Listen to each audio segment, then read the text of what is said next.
Selamat siang dok, saya mau konsul, saya ini diabetes, udah 5 tahun berobat. Cuma gula saya masih tinggi terus dok. Kalau bangun tidur masih 200-an, terus kalau udah makan masih 250 sampai kadang 300. Badan tambah kurus sama lemes terus dok. Tolong bantu saya dok. Wah, pasti badan rasanya nggak enak terus ya, Pak. Bapak selama ini udah minum obat apa aja? Sekarang udah minum Glimepirid 1 kali sehari, Metformin 3 kali sehari, sama Akarbos 3 kali sehari pas makan. Baik, saya periksa fisik dan cek lab dulu ya. A few moments later. Gimana dok hasil lab saya? Masih tinggi kan gulanya?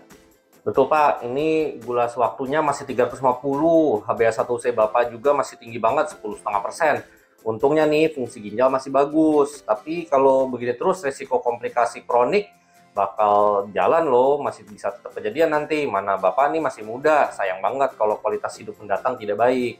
Iya dok, terus saya mesti gimana? Mesti tambah obat lagi kah? Saya udah kurangi manis-manis. Olahraga memang belum terlalu kuat karena badan masih lemes. Padahal udah makan bayam sebelum olahraga. Semua pasien diabetes yang sudah menggunakan 2 sampai 3 ya obat minum untuk nurunin gula dan sudah berusaha kontrol gaya hidup sehat dan gulanya masih belum terkontrol, itu berarti sudah indikasi diberikan terapi insulin, Pak. Hah? Insulin? Yang disuntik itu dok?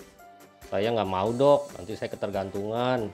Insulin tidak menyebabkan ketergantungan, Pak. Kalau narkoba, rokok, iya, karena mereka memang merusak susunan biokimiawi di otak. Nah, kalau insulin untuk pasien diabetes yang kayak Bapak nih, itu memang kebutuhan ya, bukan ketergantungan. Soalnya kan memang fungsi pankreas sudah sangat menurun dan produksi insulin alami dalam tubuh Bapak sudah kurang banget.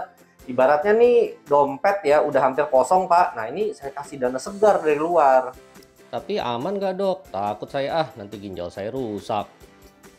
Justru itu pemikiran yang salah, Pak. Insulin justru sangat aman dan bahkan dianjurkan untuk pasien diabetes yang punya masalah ginjal atau gangguan fungsi hati kronik. Bahkan nih ya, ibu-ibu hamil yang jelas-jelas sedang mengandung janin ya, justru insulin jadi pilihan kalau gula darahnya tidak terkendali. Duh, emang harus banget ya dok insulin. Saya masih ragu ini. Insulin indikasinya banyak, Pak. Selain yang sudah saya sebutkan tadi, insulin juga dipakai buat mereka yang gulanya tinggi tapi harus operasi cepat. Kemudian juga bisa digunakan untuk pasien yang dapat terapi steroid tapi kadar gulanya tinggi dan malah jadi harus banget ya indikasi insulin tuh misalnya buat pasien-pasien diabetes yang tipe 1 karena mereka kan nggak punya insulin karena pankreasnya rusak akibat kondisi autoimun. Baiknya Bapak berpikir rasional karena kalau memaksakan terapi oral atau minum obat tablet gitu ya tapi tidak respon nanti komplikasi kronik satu persatu muncul. Sakit jantung, ginjal, mata, stroke, luka susah sembuh, gangguan saraf, semuanya nanti bisa kena, Pak. Duh, gimana ya dok? Saya takut nanti sakit kalau disuntik.